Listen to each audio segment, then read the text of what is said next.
حضور صلی اللہ علیہ وآلہ وسلم کی پیدائش سے صرف 55 دن پہلے یمن و حبشہ کا بادشاہ ابرہہ تھا۔ اس نے شہر صنعا میں ایک گرجا گھر بنایا تھا اور اس کی خواہش تھی کہ حج کرنے والے بجائے مکہ مکرمہ کے صنعا میں آئیں اور اسی گرجا گھر کا طواف کریں، اور یہی حج کا میلہ ہوا کرے گا۔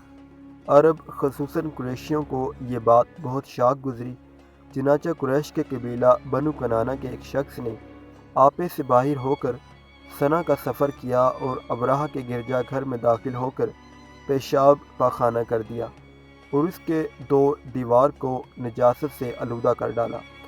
اس حرکت پر ابرہہ بادشاہ کو بہت طیش آیا اور اس نے کعبہ معظمہ کو ڈھا دینے کی قسم کھا لی اور اس ارادہ سے اپنے لشکر لے کر روانہ ہو گیا۔ اس لشکر میں بہت سے ہاتھی تھے اور ان کا پیش رو ایک بہت بڑا کوہ پیکر ہاتھی تھا جس کا نام محمود تھا۔ ابرہہ نے اپنی فوج لے کر مکہ مکرمہ پر چڑھائی کر دی اور اہل مکہ کے سب جانوروں کو اپنے قبضے میں لے لیا، جس میں عبد المطلب کے اونٹ بھی تھے۔ یہی عبد المطلب جو ہمارے حضور خاتم النبیین صلی اللہ علیہ وآلہ وسلم کے دادا ہیں، خانہ کعبہ کے متولی اور اہل مکہ کے سردار تھے۔ یہ بہت ہی رعب دار اور نہایت ہی جسیم و باشکوہ آدمی تھے۔ یہ ابرہہ کے پاس آئے۔ ابرہہ نے ان کی بہت تعظیم کی اور آنے کا مقصد پوچھا تو آپ نے فرمایا کہ تم میرے اونٹوں کو مجھے واپس دے دو۔ یہ سن کر ابرہہ نے کہا کہ مجھے بڑا تعجب ہو رہا ہے کہ میں تو تمہارے کعبہ کو ڈھانے کے لیے فوج لے کر آیا ہوں، جو تمہارا اور تمہارے باپ دادا کا ایک بہت مقدس و محترم مقام ہے۔ آپ نے اس کے بارے میں کچھ بھی مجھ سے نہیں کہا، صرف اپنے اونٹوں کا مطالبہ کر رہے ہیں۔ حضرت عبد المطلب نے فرمایا کہ میں اپنے اونٹوں ہی کا مالک ہوں، اس لیے اونٹوں کے لیے کہہ رہا ہوں، اور کعبہ کا جو مالک ہے وہ خود اس کی حفاظت فرمائے گا، مجھے اس کی کوئی فکر نہیں۔ ابرہہ نے آپ کے اونٹوں کو واپس کر دیا۔ پھر آپ نے قریش سے فرمایا کہ تم لوگ پہاڑوں کی گھاٹیوں اور چوٹیوں پر پناہ گزین ہو جاؤ۔ چنانچہ قریش نے آپ کے مشورہ پر عمل کیا۔ اس کے بعد حضرت عبد المطلب نے کعبہ کا دروازہ پکڑ کر بارگاہ الہی میں کعبہ کی حفاظت کے لیے خوب رو رو کر دعا مانگی، اور دعا سے فارغ ہو کر آپ بھی اپنی قوم کے ساتھ پہاڑ کی چوٹی پر چڑھ گئے۔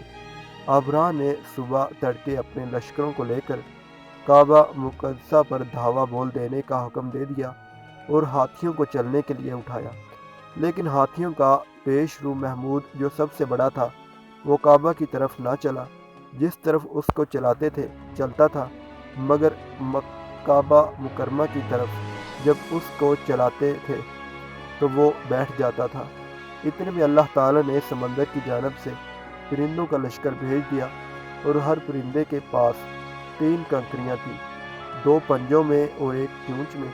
ابابیلوں کے اس لشکر نے ابرہہ کی فوجوں پر اس زور کی سنگباری کی کہ ابرہہ کی فوج بدحواس ہو کر بھاگنے لگی، مگر کنکریاں گو چھوٹی چھوٹی تھیں، لیکن وہ قہر الہی کے پتھر تھے کہ پرندے جب ان کنکریوں کو گراتے تو وہ سنگ ریزے فیل سواروں کے خود کو توڑ کر سر سے نکل کر جسم کو چیر کر ہاتھی کے بدن کو چھیدتے ہوئے زمین پر گرتے تھے۔ ہر کنکری پر اس شخص کا نام لکھا تھا جو اس کنکری سے ہلاک کیا گیا۔ اس طرح ابرہہ کا پورا لشکر ہلاک و برباد ہو گیا اور کعبہ معظمہ محفوظ رہ گیا۔ یہ واقعہ جس سال وقوع پذیر ہوا، اس سال کو اہل عرب عام الفیل، ہاتھی والا سال کہنے لگے، اور اس واقعے سے 50 روز کے بعد حضور سید عالم صلی اللہ علیہ وآلہ وسلم کی ولادت ہوئی۔ اس واقعے کو اللہ تعالیٰ نے قرآن مجید میں بیان فرماتے ہوئے ایک سورہ نازل فرمائی جس کا نام ہی سورہ فیل ہے، یعنی الم تری کیف فعل ربک باصحاب الفیل الم یجعل کیدہم فی تضلیل وارسل علیہم طیرا ابابیل ترمیہم بحجارۃ من سجیل فجعلہم کعصف مأکول۔ کیا تم نے نہ دیکھا تمہارے رب نے ان ہاتھی والوں کا کیا حال کیا؟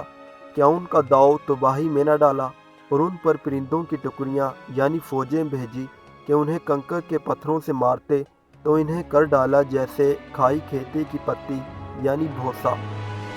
اس سے معلوم ہوا کہ قرآن مجید کی طرح کعبہ معظمہ کی حفاظت کا ذمہ بھی خداوند قدوس نے اپنے ذمہ کرم پر لے رکھا ہے کہ کوئی طاغوتی طاقت نہ قرآن مجید کو فنا کر سکتی ہے نہ کعبہ کو صفحہ ہستی سے مٹا سکتی ہے، کیونکہ خداوند کریم ان دونوں کا محافظ و نگہبان ہے۔